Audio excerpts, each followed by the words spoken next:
دا نننی درس کے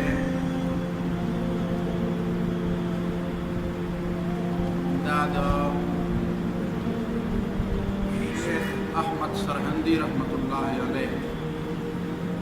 جدتا مجدد الف ثانی وجه عبداللہ اللہ تعالیٰ پدے بر صغیر کے او پدے طول امت کی چکم چپ مقام او حیثیت اللہ تعالیٰ ورکڑے الف ثانی یعنی مجدد با احادیث فکر راضی نو اغاد سلو کالو حدیث کے دا سلا الفاظ راوی ان اللہ تعالی یبعث لهذه الامة من يجدد لها دینها على رأس كل 100 سنة او کما قال علیہ السلام چې د هر سلو کالو سر کې به الله تعالی داسې څوک را پیدا کوي دا غي مطلب دا نه دی چې یو سړی به ډېر خلک هم کېدی شي من یجدد لها دینها چې هغه به د امت ته د هغې دا دین را تازه کوي دین به را تازه کوي اول به په دې باندې خبره کوو لکه چې دا تجدید دین څه ته وایي دین را ژوندی کول دین را تازه کول نوی کول پالش کول وخت چې تېرېږي نو فتنې راځي نوې نوې مسلې هم راځي شیطان خو په قلاره خو نه کېني هغه خپل کار کوي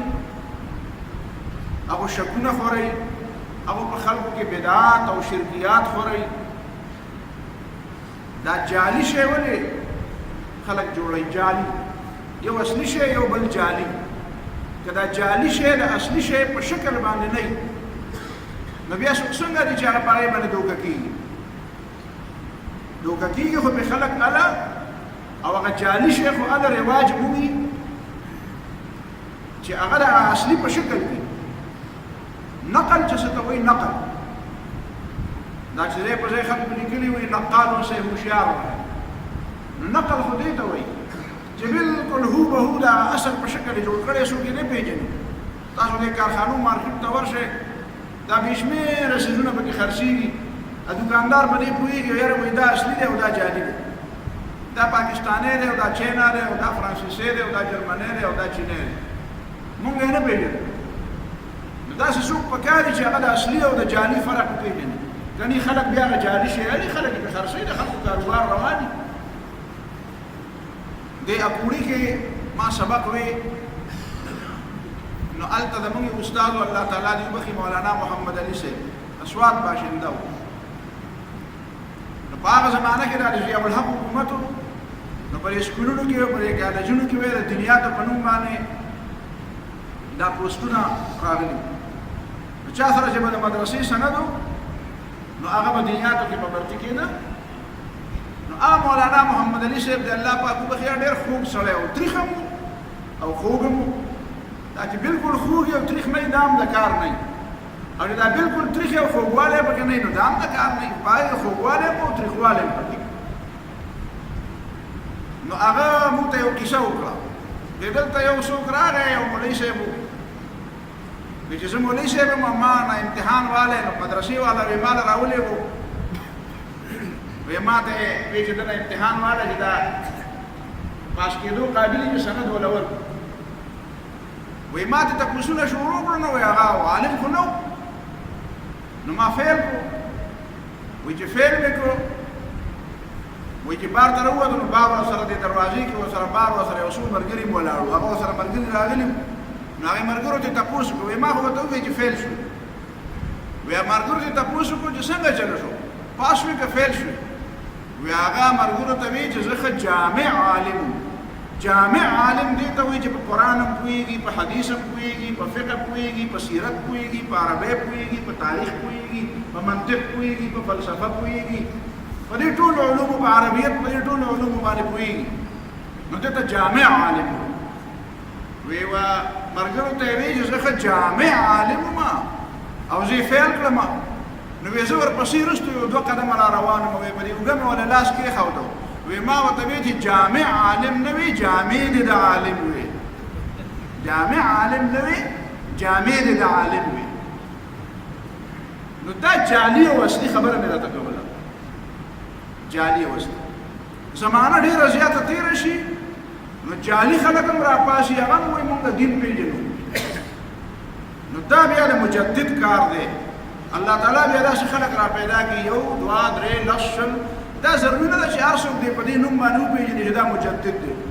بس هغه د هغه او د خدای په منځ کې خبره ده چې هغه به د دین نه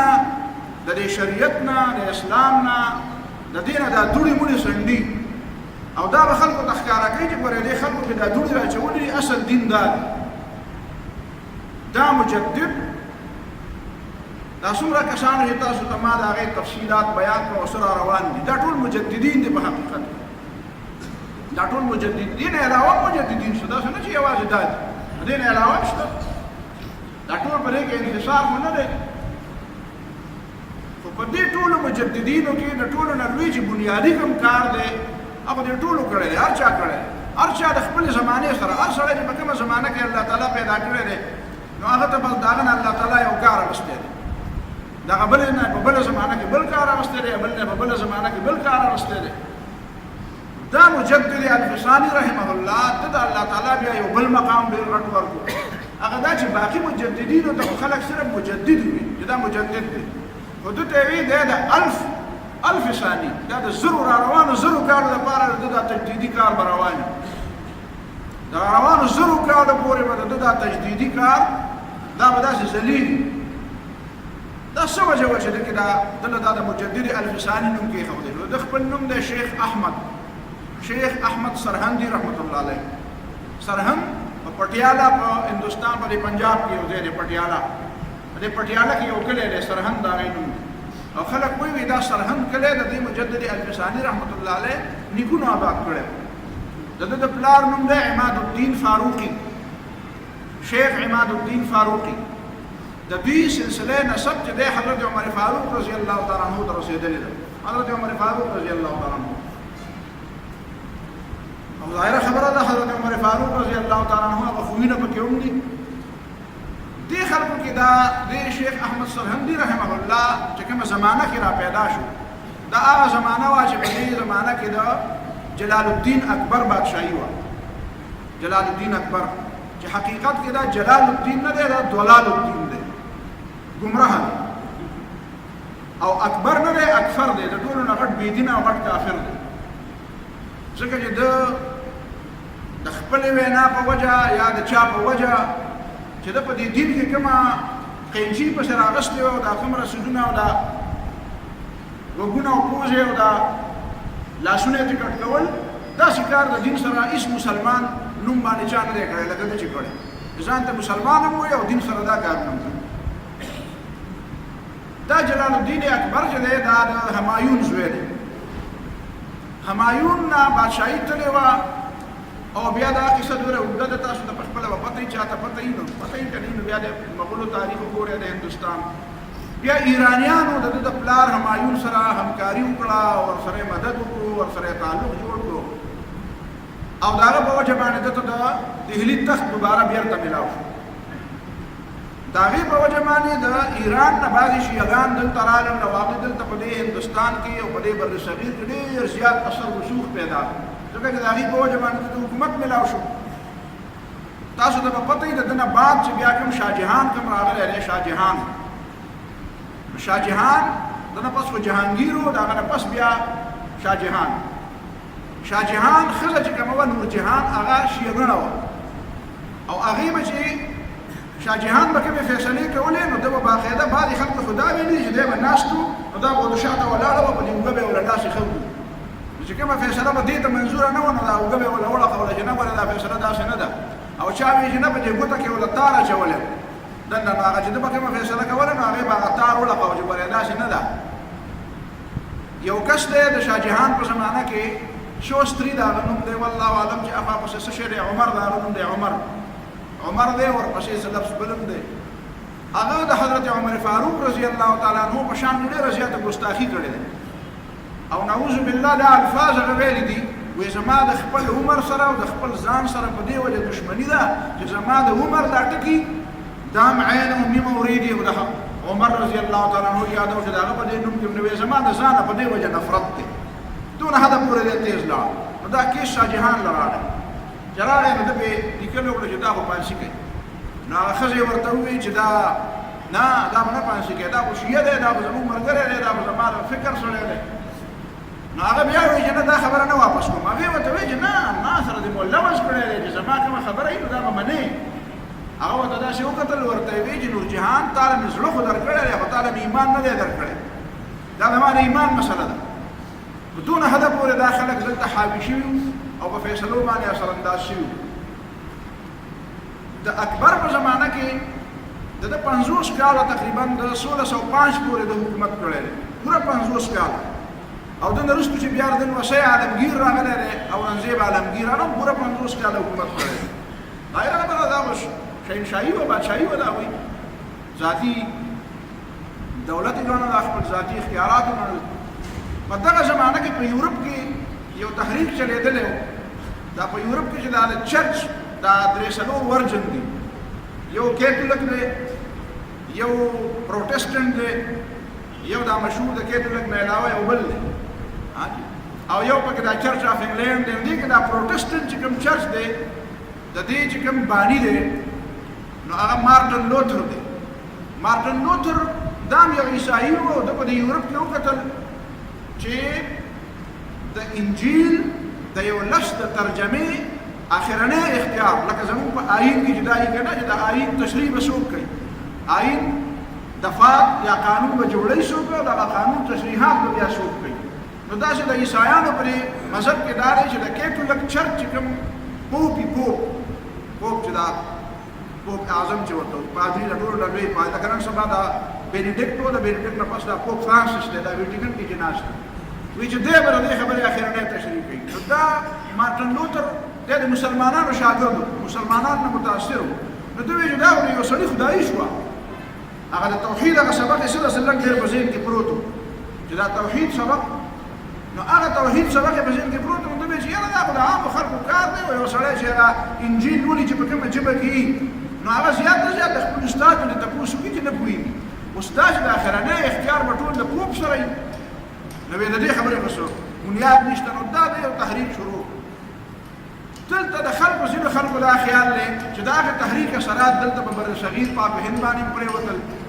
او دا غي په وجه باندې جلال الدین اکبر ته خلکو وي چې دا د اوسه پورې زر کاله وشو د محمد رسول الله صلی الله علیه وسلم شریعت ته او قران تفسیر له او د ټول اختیار مس علماء ته حاصل له او یا رسول الله صلی الله علیه وسلم ته حاصل له او په یورپ کې دنیا بدل شو او هغه چې هر چا ته د خبره حق حاصل له چې څوک دی انجیل نه کوم مطلب نو اخلي دي نو راځي چې موږ هم دلته داسې شی شروع یو ورجن یو طریقه له خلکو ذهن کې دا والله تعالی اعلم د دې څخه نه خانې شته که نشته ما ته د دې څخه داسې نه خانې نه دي معلومې چې د یورپ د تحریک د اثرات د چا په ذریعه راغلي دویمه بنیادي خبره دا ده چې دلته د ممکنه ده چې د جلال الدین اکبر په دماغو کې په خپله دا شیطاني خیال راغلی دا شیطان چې د الله تعالی په حکم باندې سجده ونه کړه نو دا ورته چا ویلي چې مې کوه چا ورته بړه کې وسوسه اچولې وه خو په خپل زړه ورته ووي د خپل نفس هم کله کله د شیطان نه غټ کار کوي نو کېدای شي د اکبر بادشاه په ذهن کې بادشاهي وه په ذهن کې بادشاهي وه بادشاه خو د ځان پوره نشئ نو هغه نشه ده په دماغو کې وه نو په خپله بل دا چې د هغه نه چار چاپېره په دربار کې د څومره خلک وو هغه ټول هندوان اکثریت پکې هندوان د هغه د دربار غټ خلک د هغه په کور کې ښځې چې کومې وې هغې کې اکثر د بې شمېره هندو ښځو سره د ودونه کړي او بې شمېره هندو وې هغه یې راوستې وې په خپل دربار کې نو د هغه هندو اثرات وو دا هم کېدی شي درېیمه یو خبره دا ده چې په دغه زمانه کې یو سړی و مبارک د هغه نوم مبارک نوم و ډېر غیر مبارک هغه ډېر انتهایي ذهین انسان ډېر حد درجه ذهین انسان دا ذهانت یو شی خو دی خو د دې لپاره صحیح لاره هم پکار ده د لارې صحیح بیا مونږ ته خو دا د سړي دپاره فایده شي او که ذهین نه ذهین سړی او په غلطه لاره روان شي نو د ځان لپاره هم نقصان شو او د بل لپاره هم نقصان شو داسې د ده دوه زامن یو ابوالفضل و بل فیضي و ابو الفضل او فیضی دا دواړه ورونه دا دواړه د دې مبارک زامنو او دا دواړه د پلار نه پر ورخوا ذهینان ډېر زیات پاک ذهینان او دې د خپل ذهانت په وجه باندې د اکبر بادشاه په دربار کې ډېر لوی اثر رسوخ پیدا کړیو او اکبر بادشاه ته ډېر زیات نږدې و دا زامن یې ورته ډېر نږدې و او دی یې ورته ډېر نږدې و د عامو خلکو کې چې یو خبره مشهوره ده تاسو به م اورېدلي چې یو سړی دی په هغه باندې زکات فرض شو یو سړی په هغه باندې زکات فرض شو نو وایي هغه به خپلې ښځې له زکات ورکړو چې کله به میاشت کال پوره کېدو ته به یو میاشت پاتې شوه نو هغه ټولې پیسې بیا راواغېستې او ښځې له به یې ورکړې نو د ښځې سره خو به چې بیا 11 میاشتې پوره شوې نو بیا به هغه ښځې ټولې پیسې راواغېستې د خاوند له به یې ورکړې نو عمر به تېرېدو او زکات لپاره د پوره کېدو دپاره خو څه پکار دي پوره کال پکار دي نو کال به غواړي یو کس باندې به ملکیت هم نه تېرېده دا خبره په دې ښځې او په خاوند پسې هسې چا تړلې ده دا په حقیقت کې د ابوالفضل او فیضي و چې دوی دا کار کړی دوی په اسلام پورې خندا کوله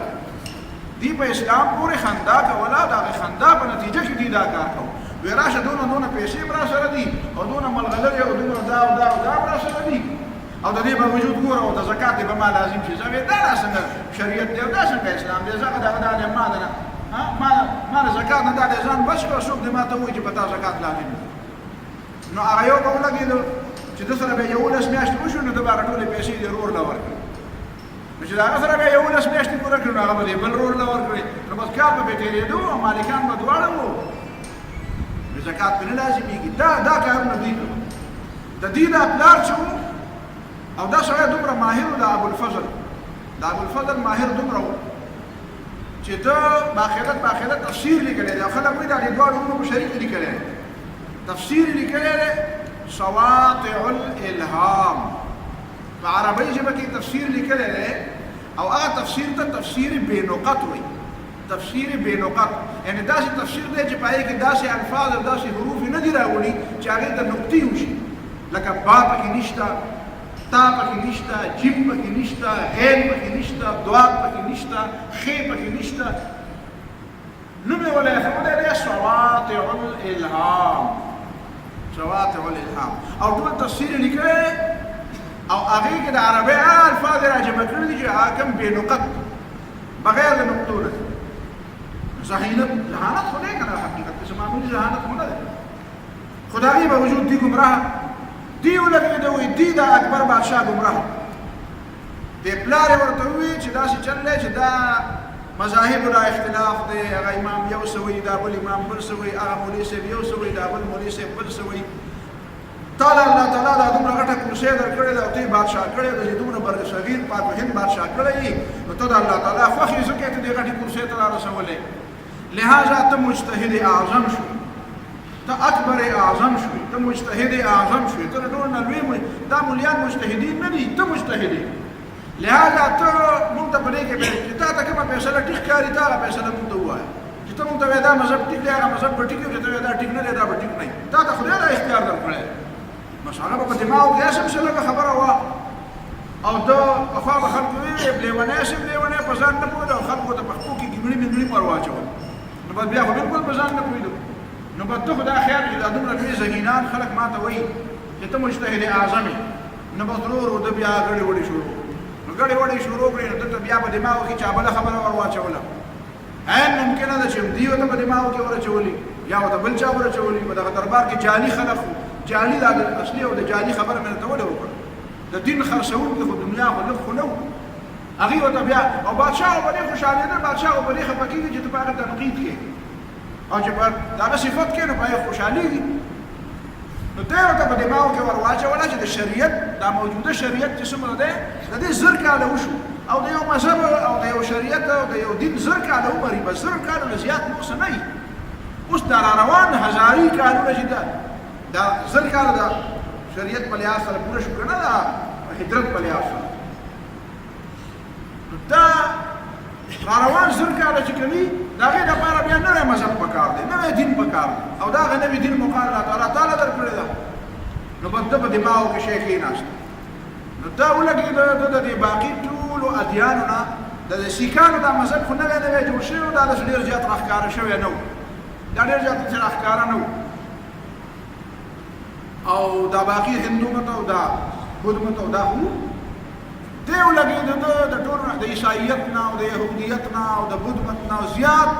زیات شیزونه د هندو مت نه راوست لکه فرض کده په دربار کې دارو دا فیصله وکړي توحید عقیده هغه د شرک په عقیده بدل شو غوا مقدس شو د نور عبادت شروع شو وې د نور 1001 نمونه دي او بیا سهار چې دربار ته راځي نو د نور د نمونه به څنګه ترانه د ماشومان په سکول کې ترانه وای کنه یا د هندستان کې وندې ماترم وای هم دا وی ترانه ده نو دا چې دربار ته راځي نو اول به السلام علیکم شوای السلام علیکم منسوخ السلام علیکم بنی منذر جاهد زکات دا ارس نعوذ بالله لا منسوخ احمد او محمد نوم باندې پابندي ولګیلا حج له مسوق نزي احمد او محمد نوم مسوق نالي بیا دا غینه پس السلام علیکم بخلق نه وای السلام علیکم وعلیکم السلام په الفاظ باندې پابندي ولګیلا دغه خپل نوم جلال الدین اکبر نو دوی چې د السلام علیکم په ځای باندې بوای الله اکبر مطلب دا دی چې نعوذ بالله اکبر خدای دی او بیا به چې بل سره وعلیکم السلام وایي نو وعلیکم السلام په ځای به ته وعلیکم السلام نه وایي هغه به ته وایي چې جل جلاله جل جلاله معنا لا جل الله اکبر او جل جلاله معنا جلال الدین اکبر خدای دی نعوذ بالله من ذلک ودا او ډېر خلک به ورته وایي چې صاحب چې ته چې دربار کې کوم خلک وکړه چې کوم څه پته ناغي به ورته وایي چې صاحب ته بالکل ټیک وایي ډېر علما په علاقه کې داسې وو چې هغوی د خپل وس د هدف پورې کار کوي د علماء حق نه دنیا خالي شوې نه ده دا بېله خبره ده چې علماء حق چې دی هغه ظاهره خبره ده چې هغوی ته په هر ځای کې مشکلات او مسایل خو ورته وي تاسو په دې موجوده زمانه کې وګورئ دا په ټي وي باندې چې خپلې مشاهدې راښکاره کوي ټول عمر ډمتوب کوي او په روژه کې د ځانه مولوي صاحب جوړ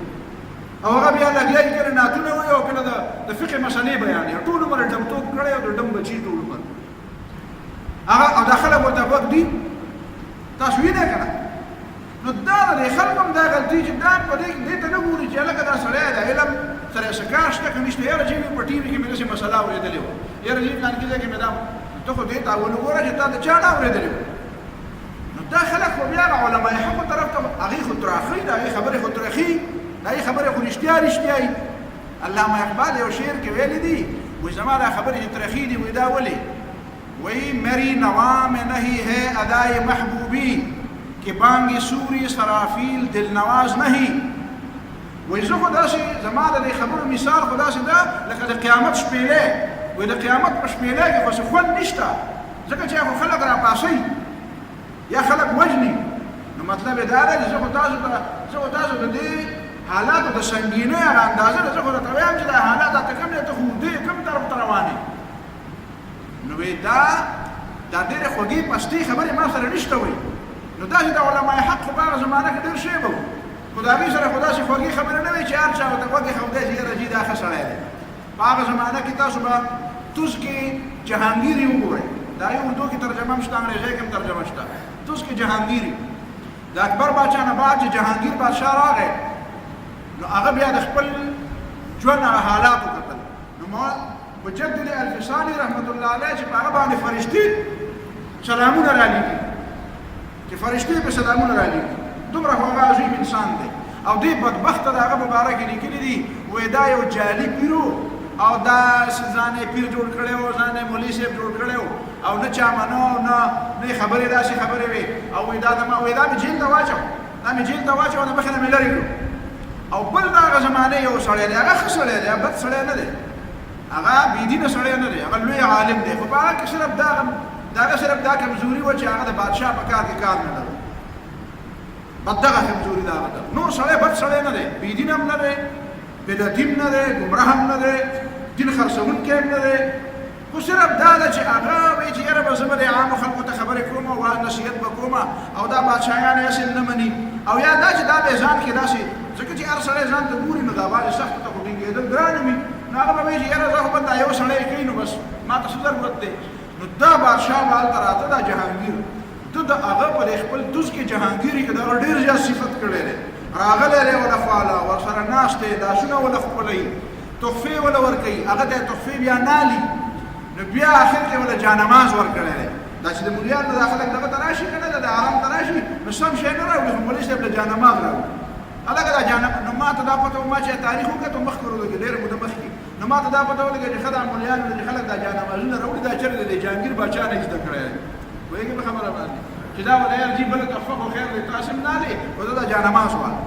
نو د هغې ډېر زیات صفت کړی دی صفت یې ولې ولې کړی نوره څه خبره نه وه دا دواړه یو شانتې علما دي خو د هغه صفت جهانګیر بادشاه ځکه کوي چې وایي زما په کار کې کار نه لري او د شیخ احمد سرهندي رحمت الله علیه بد ځکه وایي او هغه باندې تبرع ځکه وایي چې هغه وایي دا خو زموږ په کار کې کار لري وایي دغه بادشاهانو په کار کې کار لري نو دا علما خو په هغه زمانه کې وو دغه چې کوم دا شیخ احمد سرهندي رحمت الله علیه د اکبر د وفات په وخت کې د اکبر د مرګ په وخت کې دی د 41 سال د دې مطلب دا دی چې دی په هغه وخت کې دا اله دومره مشهور شوی هم نه و دی د دې یو غټ پیر دی خواجه باقي بالله ډېر لوی سړی ډېر لوی عالم هم دی ډېر لوی پیر هم دی ډېر لوی صوفي ورته ته ووایي چې دا صوفي اصطلاح چې څنګه تا ته ما وي هلک ورته ډېر لوی صوفي وایي خواجه باقي بالله دا ډېر لوی مریدان دي خو دا شیخ احمد سرهندي رحمت الله علیه هم دغه مرید دی نو د ده دا شهرت دومره ډېر زیات شوی نه و په هغه زمانه کې د اکبر بادشاه په دې زمانه کې د شیخ احمد سرهندي رحمه الله وخو دا عمر هم دومره زیات نه و او دا شهرت هم دومره زیات نه و نو دا ځای په ځای خبرې خو به ده کولې د درسونه به هم کول په ده باندې به ردونه هم کول خو د دربار ته د ده خبره نه ورسېدلې بیا په دربار کې بل قسمه آداب شروع شو ده ته به یې سجدې کولې خلکو دا راځئ به دربار ته چې راځئ که مولوي صاحب وي که پیر صاحب وي او که وزیر صاحب وي او که بل بلا وي او که وزیر اعظم وي که هر څوک چې دربار ته راشي نو باقاعده سجده وکړي نو د هغه زمانې چې کوم درباري خلکو چې د علم په نوم باندې او د علماو په نوم باندې کوم درباریان و هغې به هم راته سجدې به یې کولې نو عامو خلکو به یې تپوس وکړي چې مولوي صاحب دا خو د الله نه بغیر خو بل چا ته سجده کول ګناه نه ده تا خو هلته لاړې او تا خو سجده وکړه دا ولې وایي نه نه ما سجده نه وکړه دا خو ما تعظیم کړی دا سجده تعظیمي وه او بل به وایي چې نه نه ما خو سجده نه وکړې ما خو هغه ځمکه ښکل کړې وه ما خو دلته سر تندی نه و لګولی ما خو صرف ځمکه ښکل کړې وه نو تندی لګول چې دی دې ته سجده ویلی کېږي ما خو تندی نه دی لګولی ما خو ځمکه ښکل کړې وه نو دا خلکو له بانې مانې ډېرې زیاتې ورځي شیخ احمد سرهندي رحمه الله په دغه زمانه کې یوازې دا نه چې بادشاه ته هغه تکنیک بدل د هغه طریقه بدله وه هغه د بادشاه په دربار کې د هغه په سکرټریانو کې د هغه په اهمو ادارو کې د هغه په خوا و شا چې کوم درباریانو په هغې کې په دې کې باقاعده ذاتي تعلقات پیدا ذاتي طور د شیخ احمد سرهندي رحمت الله علیه طریقه دا نه وه صرف واعظ او نصیحت او تقریر د هغه طریقه نه وه هغه لیکل کوه مکتوبات امام رباني مکتوبات امام رباني مجدد الفساني دته امام رباني وایي دا رباني ور ډېر غټ لفظ دی ښه رباني عالم رباني ولكن كونوا ربانيين قرآن کې چې وایي رباني عالم چاته وایي تفسیر قرطبي او تفسیر زاد المسیر راواله هغه وایي عالم رباني دې ته وایي الذي يجمع الى العلم البصر بالسياسه وإذا هغه عالم ته وایي چې علم ورسره او د خپل زمانې د حالاتو هم خبري او د خپل زمانې د حکمرانانو اصلاح هم کوي وایي دې ته عالم رباني وایي د حکمرانانو خواله چې ځي او د هغې اصلاح نه کوي دا ګناه ده چې د مفادو دپاره ځي او راځي او د هغه اصلاح نه کوي هغه نه زده کوي او هغه ته ښې نه دا ګناه ده چې بالکل یې خواله نه ورځي او هېڅ اصلاح یې نه کوي دا هم غلط کار دی دا هم د انبیاو صدیقینو شهداو صالحینو کار نه دی کار بنیادي دا دی چې ځه خو د هغه د اصلاح دپاره ده د هغه د مفاد د اخیستو دپاره مه ځه دا کار امام رباني کوي دا رباني عالم دې وجه نه ته الله تعالی دا نمونه ورکړو مجدد الفساني عالم رباني نو دا عالم رباني ته تکنیک وایي چې یو ځل برای راست د بادشاه سره تعلق جوړول دي او یو د بادشاه نه چار چاپېره چې دا کوم خلک ناست دي د دې سره تعلق جوړول دي نو ده به خطونه لیکل ورته د ده دا ټول مکتوبات امام رباني دا ځان نه والی په اردو کې دی اردو یې لږه ګرانه ده خو شرح یې شته دی خلکو د هغې وضاحت ځینو خلکو باقاعده بیا د دې درسونه شروع کړي دا دومره اهم کتاب دی دا به تا ته بیا وښیي تا ته ما 2 کتابونه ووایي نور کتابونه په موقع والا اگر چې زما په ذهن کې نوره موقع ما ته زما اراده کې نوره موقع نشته مولوي صاحب سره مې سلا نه ده کړې خو نوره موقع ته مې اراده نشته خو بهرحال دا دوه کتابونه مې درته وویل، دا دوه کتابونه ووایه. یو د امام غزالي رحمه الله احیاء العلوم، دا احیاء العلوم تا ته ما وی دا دوه دا اولني دوه جلدونه ووایه. او یو د دې امام رباني رحمه الله دا مکتوبات، دا چې کوم کتابونه کوم خطونه لیکلي دي دا خطونه ووایه. دا خطونه ووایه تاسو ته پته ولګي چې علم څه ته وایي، دا ته پته ولګي شریعت څه ته وایي، دا ته پته ولګي صوفیت څه ته وایي، دا ته پته ولګي تربیت څه ته وایي، چې دې نه خبر شي او سترګې دې وغړېږي دنیا کې څه کېږي، دا څه کېږي که خطا کېږي، څوک ټیک کوي او څوک غلط کوي. دا به درته دا دواړه سترګې پرانیزي، قرآن او د حدیث نه بعد دا کتابونه وګورئ. نو ده به طریقه دا وه، ده به خطونه لیکل، خطونه لیکلو سره سره ده به د یو کس سره ذاتي تعلق پیدا کړو، هغه سره به ذاتي تعلق پیدا کړو، خط کتابت به ورسره کوو. هغه به وي یاره زه دومره ګوره دومره عالم او دومره مولي دا زمونږ د دې وطن کې دا کمزوري په دې علماو کې ولې ده، زمونږ په دې ټولو مذهبي خلکو کې دا کمزوري ولې ده؟ مونږ د دې حکمرانانو ور په ډغره ول یوازې ډغره مه وه، که تا د ډغرې شوق نو خیر دی دا کار هم وکړه، خو یو بل څه خلک داسې را پیدا کړه چې هغې ورته په یو څه طریقه ورسره ورورسي، تعلق ورسره جوړ کړي، د مینې د محبت خبره ورسره وکړي. او هغه یوازې دا نه چې د مینې محبت دپاره خبره وکړي، ورته فوټوګرافي وکړي او بیا ترې راځي، نه چې پوهېږي دغه طریقه باندې اصلاح وکړه، اصلاح لپاره یې ورولېږه، دې لپاره یې مه لېږه چې بیا د دنیا کارونه نو هغه کار خو موږ به کوو نه. نو امام رباني رحمه الله دا کار کوو. دې دربار کې د اکبر بادشاه په دربار کې یو سړی و، د هغه نوم و شیخ فرید. شیخ فرید زه نه پوهېږم زموږ په پښتو کې دا خبره راغلې ده چې شیخ فرید او خوله پټه بهتري ده، چې دا به دغه شیخ فرید یادوي که دا بل به یادوي، ځکه چې هغه شیخ فرید چې کوم دی هغه به خبرې ډېرې زیاتې کولې، هغه به پر ټول دربار باندې حاوي کېده. او د امام رباني رحمت الله علیه دا رایه وه چې دا سړی چې په دربار کې کومه خبره وکړي نو بادشاه د هغه خبره نشي رد کولی، نو ده د ده سره تعلق جوړ کړی. دا امام رباني رحمه الله د سره دومره تعلق جوړ کړو چې ده ته به هغه باقاعده حلونه وایي چې په دربار کې څه کېږي، په دربار کې څنګه کیسه روانه ده. نو بله ورځ یې ورته دا حل ووایي چې دا اکبر بادشاه لګېدلی دی او خپل نوسی چې دی خرم شاه جهان وی دی دا د دې جهانګیر زوی و، وی دی بادشاه کوي په خپل ځای باندې، دا زوی پرېږدي او دا نوسی بادشاه کوي. نو د امام رباني رحمت الله علیه حس داسې و چې هغه د دې نه خبر و چې د دې نوسي فکر یې څه دی. په دې پوهېږي چې د نوسي دا فکر خو بلکل د دې نیکه د فکر په شان دی، څنګه چې دا نیکه د خدای او رسول او د اسلام او د شریعت دشمن دی، نو دا نوسی هم دشمن دی او د دې دشمنۍ په وجه باندې دی لږې دا زوی لرې کوي. دا جهانګیر چې و که نه د ده د اسلام او د شریعت سره دشمني په ذهن کې نه وه، یعنې داسې خوښ هم نه و اسلام، خو تاسې ورته بډ هم نه وې راښکلې چې یاره د اسلام سره بلکل دشمني کوو. د امام رباني رحمت الله علیه دا رایه وه چې یاره که د دې نوسي په ځای باندې دا جهانګیر بادشاه شي نو دا به ښایي زموږ دپاره د اسلام دپاره به دا ډېر ښایي، ځکه چې دی په اسلام ته داسې دشمنۍ ته یې بډې نه دي راښکلي او د نوسي خو ورته بلکل بډې راښکلي دي دشمنۍ ته. نو دا امام رباني رحمت الله علیه دې شیخ فرید سره دومره ربط جوړ کړو، دومره هغه بریف کړو، دومره ورته معلومات ورکړو، دومره ورته تکنیک او چلیقې او طریقې ورته وښودله چې آخر کار هغه اکبر بادشاه د هغه خپلې خبرې نه واړو، خپلې خبرې نه واړو او دا زوی په ځای باندې د نوسي په ځای باندې نوسي هغه خبره یې واپس کړله او په خپل ځای باندې جهانګیر بادشاه. دا امام رباني مجدد الفساني رحمه الله دومره اثر رسوخ والته. دې بادشاه د ده په دربار کې دا کوم ظلم او دا فساد او دا بېدیني روانه وه، تا ته ما وایې د نور عبادت روان و، د غوا عبادت روان و، د هندوانو رسمونه روان و، نومونه به د هندوانو ایښودلی کېدل، شراب باقاعده آزاد په مانځه باندې او په دې د تره لور د ماما لور سره نکاح بنده وه، پوهېږې په خبره باندې د هندوانو سره نکاحونه آزاد، هندو د مسلمان سره نکاح کوي که مسلمان د هندو سره نکاح کوي، دا آزاد دي. خبره دې ته رسېدلې وه چې دا نعوذ بالله من ذلک چې که دا فرض که دا رایې دا خبره همداسې پاتې وی او د امام مجدد الفساني رحمه الله دا کاوشونه او دا همت او دا منډه ترله نه وی، د هندوستان ټولې سولې د هندوانو په غېږ کې تللی مکمل. مسلمانان بیرته خلک به مسلمانېدل، خو د مسلمانېدو یعنېده به چې څنګه جلو د مسلمانېدو خبره خو چا په زوره کولی نه شو، چې مسلمان به هندو کېده هغه ته به هر کله راشه وي، خو چې هندو به مسلمان کېده د هغه خیر نه و، بیا جیلونه به یې ډډه کړو. د اکبر په ځای باندې چې کله جهانګیر راغی هغه هم دغه سجده تعظیمي وه هغه ته هم دا سجده کېده په دغه زمانه کې بیا د شیخ احمد سرهندي مجدد الفساني رحمه الله شهرت شوی خلکو ته پته لګېدلې وه دا مشهور شوی دی جلال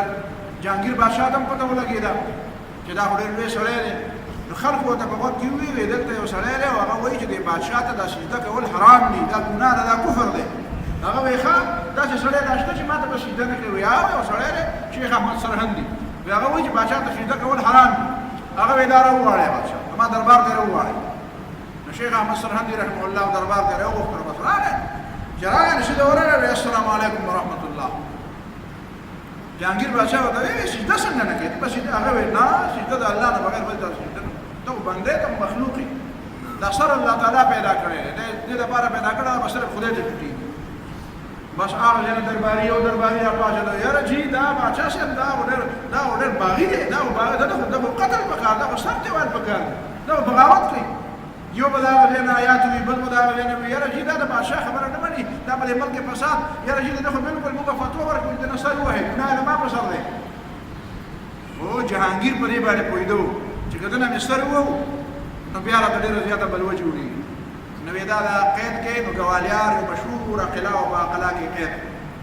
هلته بیا شیخ احمد سرهندي رحمه الله هغه قیدیان هغه جیلیان هلته چې څومره خلک وو د سرکار خلک وو که قیدیان وو هغه خو د هغه په خوله کې خو الله تعالی یو تاثیر یې ښودل هغه پروا د چا نه ساتل نو هغه به یو تن ته بیا هلته واعظ او نصیحت او د توحید عقیده او د شرک نه بچ کېدل او د ټولو خبرو بیان بیا هلته بیا دې ته دا پته ولګېده چې یاره دا شیخ احمد سرهندي رحمه الله خو رانه ټول خلک هغه پولیس او فوجیان او ټول خلک هم رانه باغیان کړل بیا خو هلته هم کار کوي په دې حالاتو کې بیا داسې په دربار کې د ده په ذریعه نور هم داسې خلک را پیدا شوي چې هغه جهانګیر بادشاه ته وایي چې دا کار ته غلط کوي دا شیخ احمد سرهندي رحمه الله چې کومه خبره کوي دا خبره ټیک کوي نو بیا یې راوغوښتو او ورته ویې چې ته به زما سره ګرځې وی ما سره به ګرځې د ده په ظاهر مطلب خو دا و چې ما سره ګرځي نو چې څه کوي نو زما په نظر کې به وي خو هغه هم په دې باندې پوهېدو چې دا خو ما نظربند کړي او ازادي رانه نه راکړي خو په دې کې فایده دا وشوه چې جهانګیر بادشاه له دې نه متاثره شو چې متاثره شو نو د ده پلار چې کوم غلطې خبرې مشهورې کړې وې د اسلام په باره کې چې کومې خنداګانې به خلکو کولې په شریعت پورې به یې خنداګان جوماتونه یې روان کړي وو منبرونه یې پکې جوړول جومات په چا نشي جوړولی جوماتونه چې کوم تیار جوماتونه هغه به یې روان کړه مندره به یې پکې جوړې کړې نو دا کارونه ده واپس واخیست دا د شیخ احمد سرهندي رحمه الله دغه تعلق په وجه اگر چې هغه د بادشاهۍ هغه نظام کې چې کومه خرابي وه خرابي خو رانه له هغه سجدې تعظیمي هغه شی بلکل ختم کړو او دا یې خلکو ته وایي چې نه اسلام دا یقیني دین دی او دا زما پلار چې کومه خبره کړې وه دا بلکل خطا خبره کړې وه او د دې نه بعد بیا شاهجهان او د شاهجهان نه بعد چې بیا عالمګیر راغی نو د عالمګیر په زمانه کې بیا حقیقت کې هغه تمامې کمزورۍ او هغه تمامې غلطۍ بلکل وینځلې خلک خو وایي چې هغه رونه هم وژلي وو هغه په طور باندې خلکو لیکل کړي دي که نه وایي دلته به یې جوماتونه هم جوړول او دلته به یې لمونځونه هم کول لمونځ به هم نه قضا کول هلته به یې ورته یو ورور به یې وژل خبره دا وه چې هغو بادشاهیان هغه علماو نه مقرر کړي هغه شریعت نه مقرر کړي نه د اسلام د خلافت په طریقه راغلي خو خبره دا وه چې یا به د هندوانو په لاس کې لوبېږي نو د اسلام خلاف به راځي او یا به مسلمانان په خپل لاس کې اخلي او څه څه به یې متاثر کوي نو د اسلام لپاره کار به نه اخلي نو په دې خبره باندې دا خلک نه پوهېږي چې بیا د عالمګیر مبارک هم یو مستقل موضوع لیکلې ده خو خبره دا نه ده خبره دا ده چې داسې مسلمانانو خو مقرر کړي نه وو داسې خو نه وه چې د هندوستان مسلمانانو ته په ازادۍ باندې اختیار میلاو او ټول علماو د ده لپاره تحریک چلولی او چې هلکه عالمګیر ډېر ښه سړی دی او ډېر زبرګ دی نو هغه یې دا خلیفه مقرر کړي داسې خبره خو نه وه خبره خو دا وه چې هغه ته خو موروثي بادشاهت میلاو شوی خو په ځای د دې چې هندوانو په خپل لاس کې اخیستی وی مسلمانانو په خپل لاس کې واخیستو او د هغه نه یې دا کار واخیستو شیخ عبدالاحمد سرهندي رحمه الله د ده د پیدایش کال دی 975 او د وفات کال دی 1034 هجري 1563 کې پیدا دی او 1625 کې دی بیا وفات د ده 11 کاله په عمر کې تدریس شروع کړی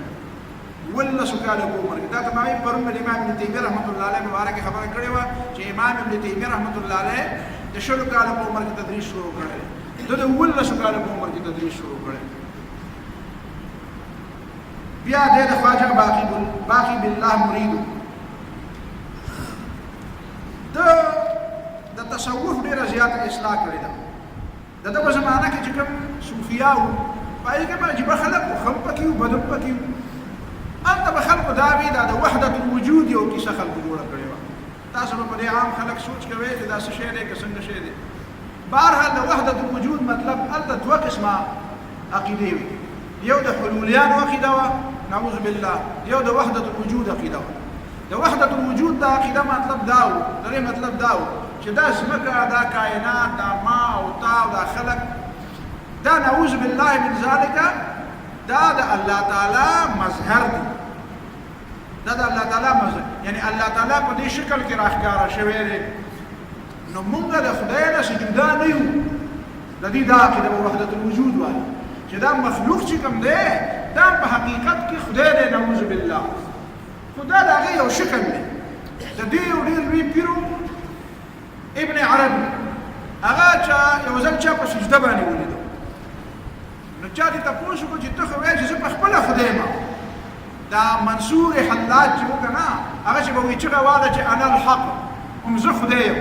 نو دا هم دغه وحدت الوجود واله هغه به وایي زه مې خدای یم دا دیواله مې خدای دی دا پکې مې خدای دی دا بلب مې خدای دی دا ونه مې خدای دی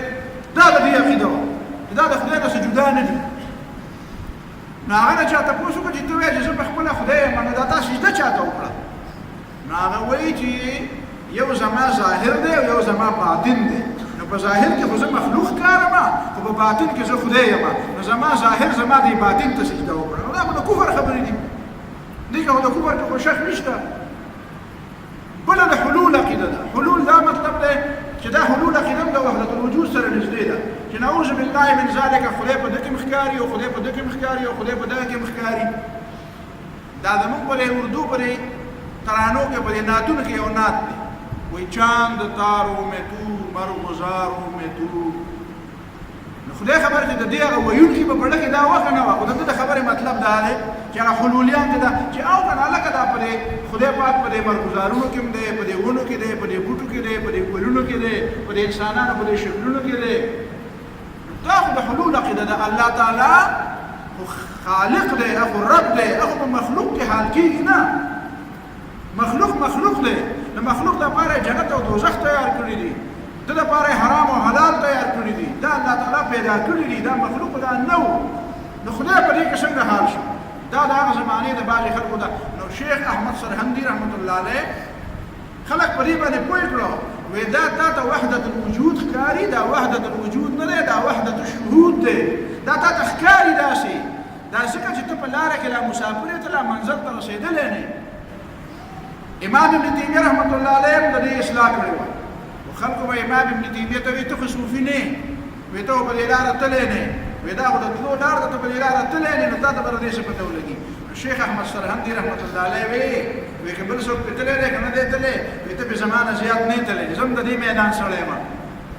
وایي چې دا تا ته چې څه ښکاري دا ته نه پوهېږي تا ته جاهل یې ما ته چې څه ښکاري دا ټیک او ما ته چې څه ښکاري دا هغه دی چې کوم محمد رسول الله صلی الله علیه وسلم ویلي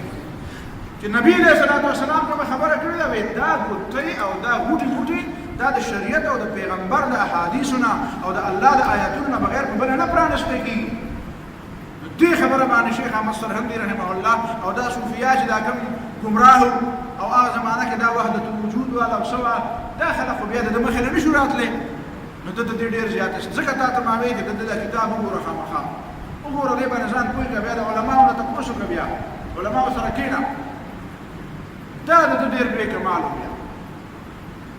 د تصوف د اصلاح د دې اصطلاحاتو د دې هر څه اصلاح او دا یې ویلې چې د تصوف هغه ورجن ټیک دی چې کوم د شریعت د پابندۍ لاندې کوم چې د شریعت د پابندۍ نه آزادي د دې ملګرتیا نه ده د دې مطلب خو د اصلاح کول دي ته خو د اصلاح په ځای باندې ځي فساد ته ځي چې ځان د شریعت د پابندۍ نه آزاد کړي بدعتونو ردونه یې وکړو د هغې نه بعد د سره یو ساده شو خبره لنډومه بیا بس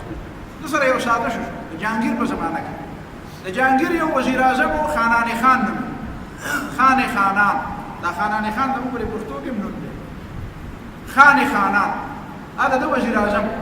والله اعلم چې هغه د بادشاه د مخکې نه خبره کړې وه او که نه څنګه چلې کړی و هغه ده ته ووایي چې یاره جي دا بادشاه خو ستا نه ډېر زیات متاثر دی او زما یو رای ده دا فوج هم زموږ سره ملګری دی دا پولیس هم موږ سره ملګري دي زه وزیر اعظم یم او ته که دا خبره منې نو داسې چل به وکړو چې په دې جهانګیر بادشاه باندې به تخته واړو د ده اقتدار به ختم کړو مارشا الله به راولو او دا فوج ټول زما سره ملګری دی او تا به په دې تخت باندې کښېنو نو به ته چې بیا څنګه فیصلې کوې نو هغسې فیصلې وکړه نو ته د هغې نه انکار وکړو وی نه وی بادشاه دې م دی خو زه به واز او نصیحت کوم زما رای دا جوړېږي والله تعالی اعلم چې که شیخ احمد سرهندي مجددي الفساني رحمه الله ته د دې خبرې یقین وی چې دا خانې خانان چې ما ته کومه خبره کوي دا سازش نه دی او دا رښتیا خبره ده نو زما خیال خو دا دی چې کوم پیغمبر ته الله تعالی ویلي چې زما نه دا دعا غواړه چې وقل رب ادخلني مدخل صدق واخرجني مخرج صدق واجعل لي من لدنك سلطانا نصيرا الله تعالی د مدینه منوره مکه معظمه نه په خیر خیریت وباسا او مدینه منوره ته په خیر خیریت دمنکا او واجعل لي من لدنك سلطانا نصيرا ما له قوت راکړي زما مددگار شي نو قوت خو پیغمبر الله تعالی وی چواړه نو شیخ احمد سرهندي رحمت الله علیه ته قوت ملاویدلو ته نه وخته ودې دا فراست ایمانی د ایمان رڼا د تداوی چې دا شی داسې نه دی دا خاناني خان تا سره چل کوي او دا د سره دوکه کوي نو د به هر حال مکمل انکار کوي نه زه د دې خبرې ملګرتیا نه د دې خبرې ملګرتیا نه کوم چې ته مارشا الله راوړ د فوج په زور باندې د تخته ولټا کو ما په تخت باندې کېنم نو هغه خاناني خانان خو په دې باندې پوه شو چې کېدای شي د هغه په ذهن کې به دا وه چې دا حکومت برای حکومت غواړي ځان سره څه مطلب دی ځان رسولی کول غواړي که نه دا رښتینی دی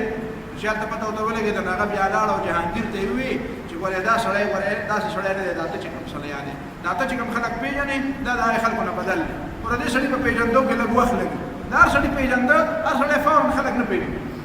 د چا په پېژندو کې لږ وخت لګي وی دا هغه سړی دی چې دا تا نه دی پېژندلی او دا ما وپېژنده نو بیا د هغه خانې خانان په وجه باندې بیا جهانګیر بادشاه د سره ډېر زیات د مدارات او د عزت سلوک وکړو او د هغې نه بعد بیا رو د اصلاحات راتلو نو سجدې مجدې او دا ټولې خبرې بیا منسوخ